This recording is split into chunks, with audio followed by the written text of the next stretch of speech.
Hello everyone. In the previous video, I have discussed about the process of translation. That is, how protein is synthesized. And before that, let me remind you, you have already studied about what is the central dogma. According to the central dogma that was proposed by Francis Crick, the DNA can synthesize its own copy by the process that is called as replication. And then later on, DNA can transcribe mRNA, or otherwise, let us say only RNA. tRNA, mRNA and rRNA, all of them are synthesized with the help of DNA. And the process is called as transcription. And then later on, how mRNA is translated into protein. Means over here, if we consider the RNA that is synthesized is messenger RNA from one of the strand of the DNA. That is a segment of a strand of DNA which works or functions as a gene. It codes for the sequences of nucleotide on the mRNA. Now this mRNA has the information. This mRNA has the information for protein synthesis. You know now that protein are made up of amino acid. So many different types of proteins are there. Each of these proteins have different sequences of amino acids. So in the previous topic, that is in the earlier video, I have discussed about the process of translation as to how translation takes place, during which the ribosomes are the site for the synthesis of proteins. That means what? The topic that we are talking today, I am talking here in this video, is about regulation of gene expression. Whatever gene was transcribed by the DNA, now the gene, how it is going to express itself. So in a way, protein, when it is synthesized, and with the help of protein, that particular function of the gene is expressed over here. That means the protein over here is what? Polypeptide. That means with the formation of this polypeptide chain, what happens? The function is achieved, or a particular kind of function for which the protein has been synthesized is accomplished. Now in case of eukaryote, the system, or otherwise you can say the regulation of gene expression is a bit complicated, and it can be controlled at different levels, or it can be regulated at different levels. 4 levels let us see here. First one is at transcriptional level. That is when the mRNA is synthesized from a segment of DNA which function as a gene. So when let us say a gene is transcribed into mRNA, so at that level the expression of a particular gene can be controlled here. Second one is the processing level. We have discussed earlier that in case of eukaryote, the RNA that is transcribed is called as hnRNA, that is heteronuclear RNA. It has to be further processed, because what happens on the mRNA, hnRNA, what is present here? Exons and introns are present. That means exons are actually having the code for synthesis of protein, but in between the exon, intervening introns are present. due to which what happens, there is a requirement of, or otherwise a need for processing that hnRNA, and after removal of the introns, that is by the process called as splicing, later on capping and tailing also is done. So that process is called as processing of hnRNA, leads to the development or otherwise the synthesis of mRNA. That is what mRNA is a mature form. But hnRNA has to undergo an additional process, what I mentioned here, that is called as processing. So at the processing level of this RNA, the expression of gene or the regulation of gene can be controlled here. Third one is transport of mRNA from nucleus to cytoplasm. When the mRNA has been transcribed inside the nucleus, because one of the strand of DNA, and that also a small segment of the DNA, is responsible for transcription of an mRNA. So when this mRNA is transported out of the nucleus, at that time gene expression can be regulated. And the last one is what the topic we have discussed before this, that is in the previous video I have discussed, that is translation process. During protein synthesis, what can be done here? The regulation of gene can be controlled over here, or otherwise the expression of gene can be regulated at transcriptional level. That means over here the gene in the cell, the gene which is present in the cell, is expressed to perform a particular or otherwise a different kind of function for which that particular mRNA is transcribed. But all this information it gets from the DNA. Let us take one example over here. In case of bacteria, let us say example E. coli bacteria.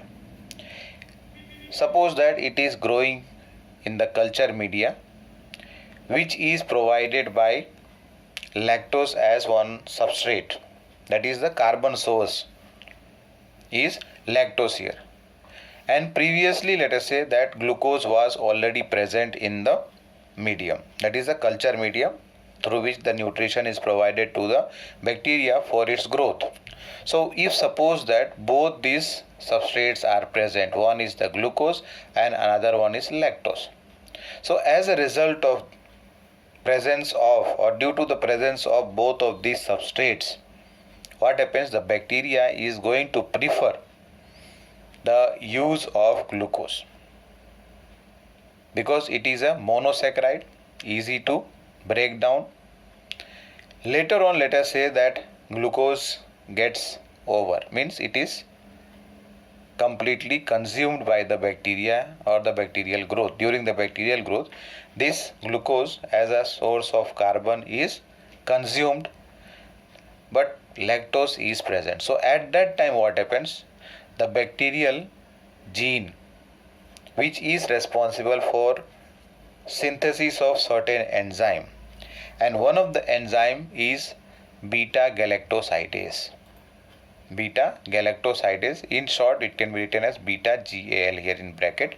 Beta galactoside enzyme that is synthesized is able to break down or otherwise carry out the hydrolysis of lactose into two monosaccharides, that is galactose and glucose, and then the bacteria can use the glucose or the galactose for its source of carbon. Over here what happens, beta galactosidase is the enzyme which is necessary for hydrolysis of lactose. Along with this, some other enzymes are also needed.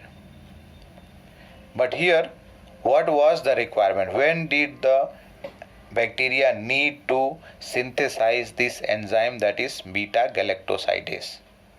Only when the other carbon source is not available to it. That is monosaccharide. When it is not available to it, then what happens? It switches on the gene which is responsible for the synthesis of beta galactosidase enzyme, so that lactose can be hydrolyzed and it can be broken into the monomers, and so that it can use the monomer as a source of energy for it. So that means what? That if the bacteria do not get lactose around it, that is, if the bacteria do not have lactose around them, so that it can be utilized as a source of energy, that means what?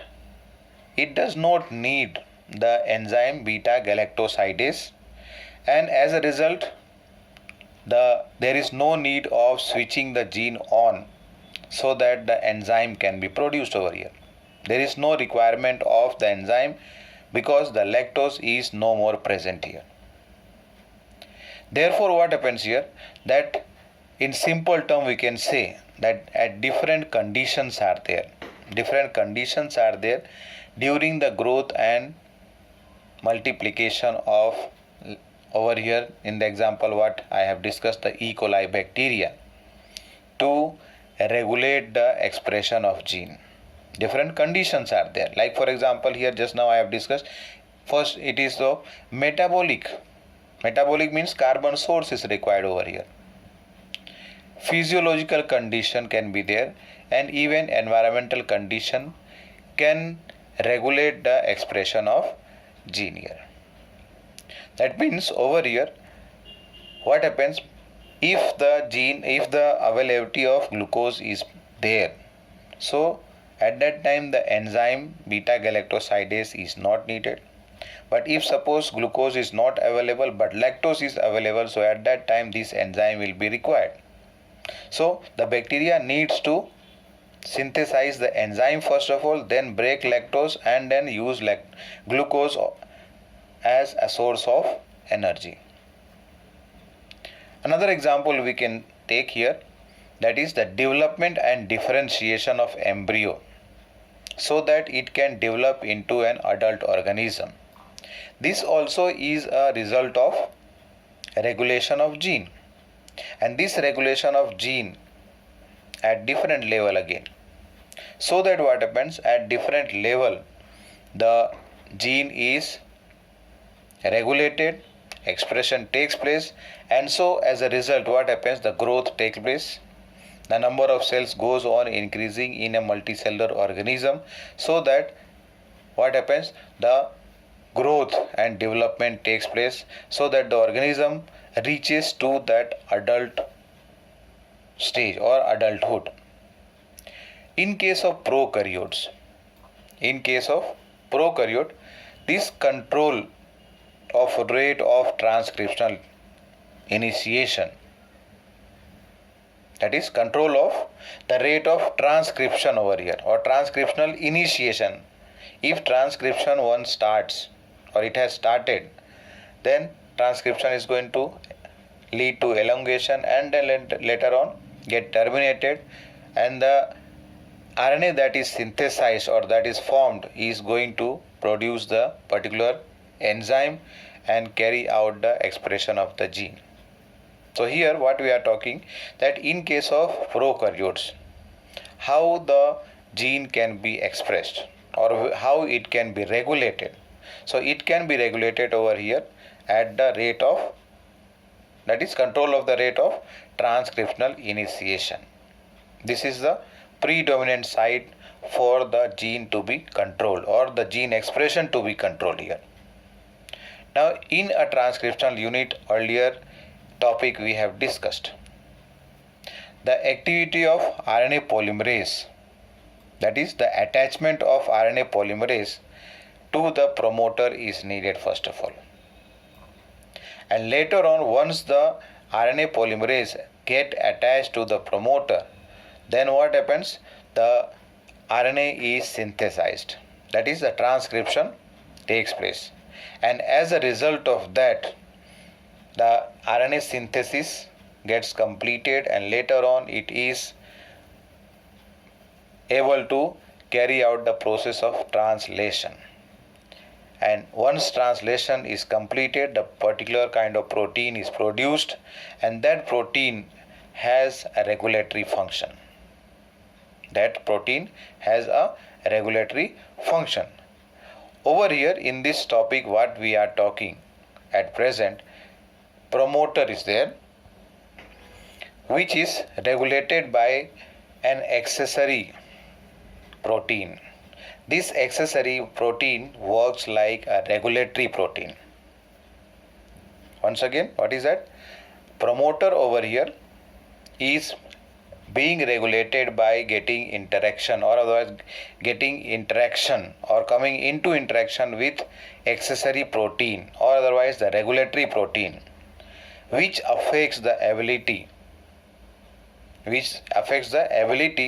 to recognize the starting site of the structural gene where transcription has to start, and then the transcription takes place. As a result of that,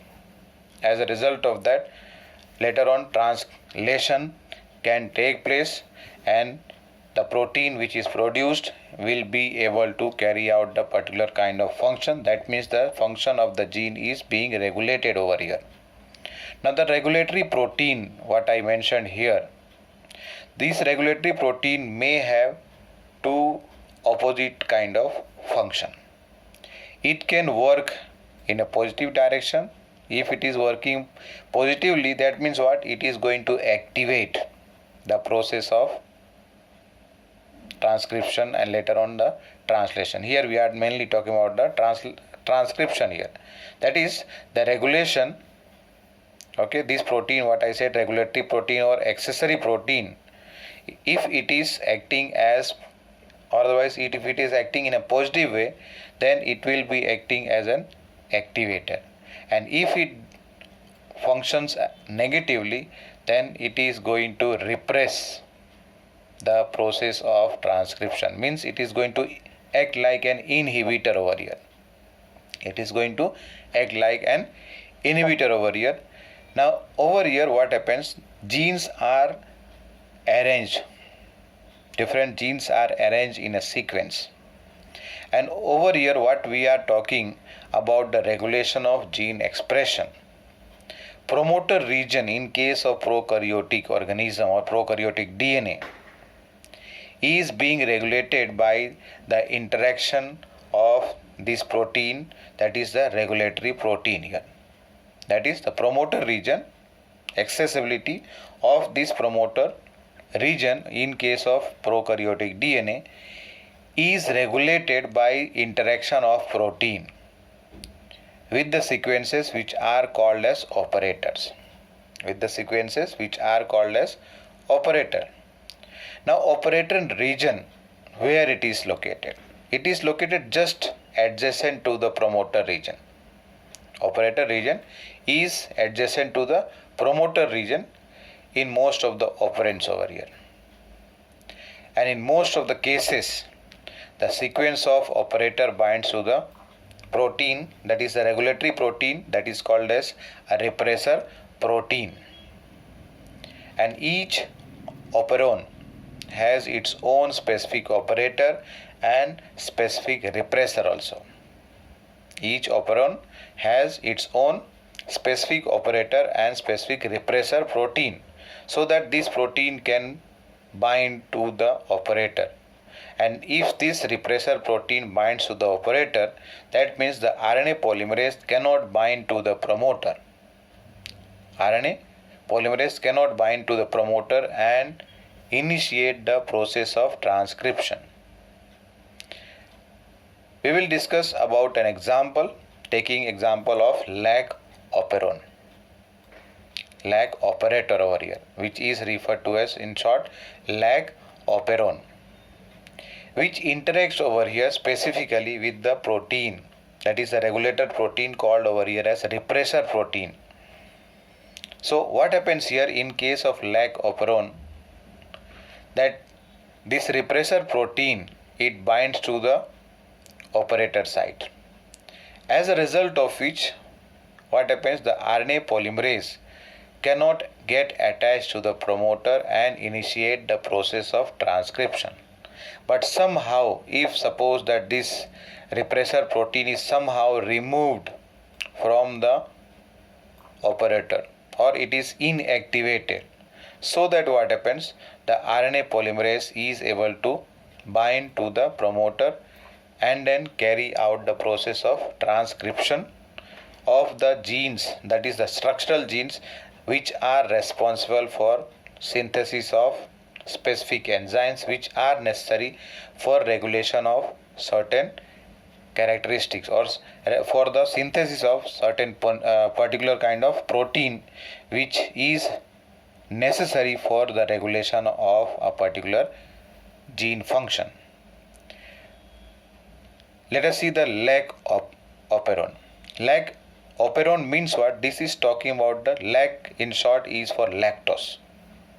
Lag over here is used for lactose, and that we will see in the topic, that is lag operon, as to how does it function, how it is regulated, and I will discuss this topic in the next video. Thank you.